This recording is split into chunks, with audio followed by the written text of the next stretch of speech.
లక్ష్మి గారు ఏంటి గేమ్ దీని పేరు హాయ్ లత ఇది మేము వామన గుంటలు అంటాము మేము 13తో స్టార్ట్ చేస్తాం దీన్ని ఇది ఒక్కొక్క గుంటలో ఒక్కొక్కటి వేసుకుని ఎప్పుడు ఎక్కడ ఖాళీ అవుతుందో అక్కడ నుంచి ఇప్పుడు చూసారా ఇక్కడ ఖాళీ అయ్యింది కదా దీన్ని ఇలాని ఈ సైడ్ది మనం తీసుకోవాలన్నమాట ఫైనల్గా ఎవరి దగ్గర ఎన్ని ఉన్నాయో లెక్క చేసుకుంటే వాళ్ళు విన్ అయినట్టు.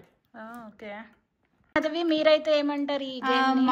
మా దగ్గర తెలంగాణలో మేము దీన్ని వనగంతల పీట అంటాము. మేము అన్ని గుంటల్లో 5 వేసి ఎక్కడ సేమ్ అలాగే ఎక్కడ ఖాళీ ఉంటే అక్కడ నుంచి ఇలా అని ఇలా తీసేసుకుంటాము. ఎండ్లో ఎవరికి ఎక్కువ వస్తే వాళ్ళు విన్ అయినట్టు.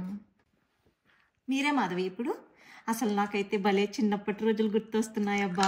చిన్నప్పుడు వీటిని గవ్వలతో ఆడేవాళ్ళం గుర్తుందా? గవ్వలతో ఆడేవాళ్ళం, చింత పిక్కలతో ఆడేవాళ్ళం. చింత పిక్కలతో కానీ గవ్వలతో కానీ ఆడేవాళ్ళం.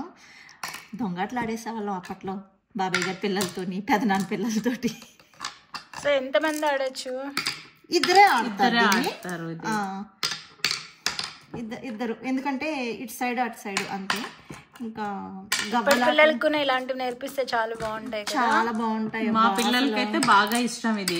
అసలు వేరే గేమ్ అవి ఆన్లైన్ గేమ్స్ అవి కాకుండా ఇదంటే బాగా ఇష్టంతో ఆడతారు. ఇవన్నీ మర్చిపోతున్నారు అబ్బా పిల్లలు. అసలు చూసారా మీ సైడ్ ఒక పేరుంది మా సైడ్ ఒక పేరుంది. మనకే తెలియట్లేదు, పిల్లలకి ఏం తెలుస్తాయో ఏంటో. తీసేయండి, ఓ 2 ఇచ్చి సాయం చేయొచ్చురా. ఇది ఆట కదా. ఎత్తేసారు నా వైపు ఇవన్నీ. నాకేమున్నాయని చిన్నప్పుడు ఇలా చేసేవాళ్ళ లక్ష్మి మీరు? బాగా అన్ని దొంగట్లే ఆడేవాళ్ళం, అందుకే ఇప్పుడు ప్రాపర్గా ఆడుతున్నాను. అన్ని దొంగట్లే. పైగా అఫ్కోర్స్ నాతో ఆడేవాళ్ళు కూడా దొంగట్లే ఆడేవాళ్ళు అనుకోండి, వేరే విషయం. నా తప్ప. చిన్నప్పుడు బాబాయ్ పిల్లలు బాగుండేవాళ్ళం, ఇంటి దగ్గర పిల్లలు అయినా మన చిన్నప్పుడు ఈ కంప్యూటర్స్ ఇవి ఏం లేవు కదబ్బా. వీటితోనే బాగా ఆడుకునేవాళ్ళం, బాగా ఎంజాయ్ చేసేవాళ్ళం అసలు.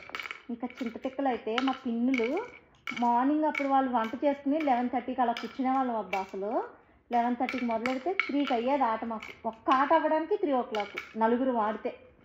అంటే అష్టాచమ్మ. మా సైడ్ బారాకట్ట అంటాం. మీరేమంటారు లక్ష్మి మాధవి? అష్టాచమ్మ.